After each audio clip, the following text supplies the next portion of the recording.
bought from Mackenzie Childs to a paint store. It might have been Lowe's, or it might have been Home Depot, or it might have been Benjamin Moore, or it might have been any other place that sells paint.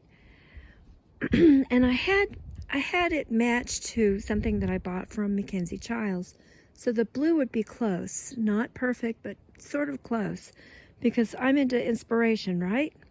So anyway, what I did is I just painted this calendar, and right off the bat, I found out that yes, it is possible to smear it, to have it drip, and to have a problem with it. And I only used the sponge because that's what I had. I didn't want to go out and buy brushes because I don't have a lot of brushes. I don't have any brushes except for painting baseboards in the house that we did 20 years ago. So anyway, I played with this, and then I made a mistake, and so it's got a cross on it. And that's the first coat. The second coat might look a lot better. I have some white paint that I bought in a kit. Well, actually, it was given to me. I got a gift from someone who makes beautiful oyster shells with a little bit of napkin decoupaged in it so that it looks like chinoiserie with a gold rim. So you can put your salt in it, and then you can, dip whatever you want into the oyster shell that has a chinoiserie, and it's real pretty, and it has salt in it too, and it's easy to do if you've got the decoupage that's waterproof. Anyway, she gave it to me, and I can't remember her name. Please speak up if you gave it to me, because I've really enjoyed it.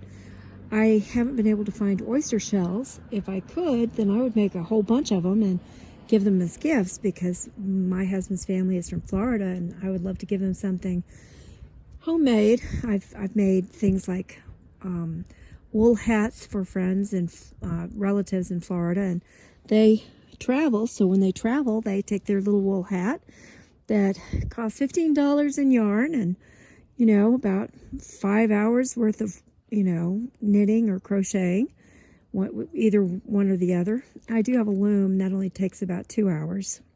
So anyway, yeah, this is why I think that if you're going to do the squares, yes, of course you need the tape, the painter's tape, because it's very difficult to keep a clean edge. And if you don't use the tape, then you have to practice on calendars or some other kind of grid. And there it went, because it's windy today. So, and it landed on its back. It's over there near the tree. And so anyway, it's never a dull moment. I hope your new year is going really well, and I hope that you're making things and doing things.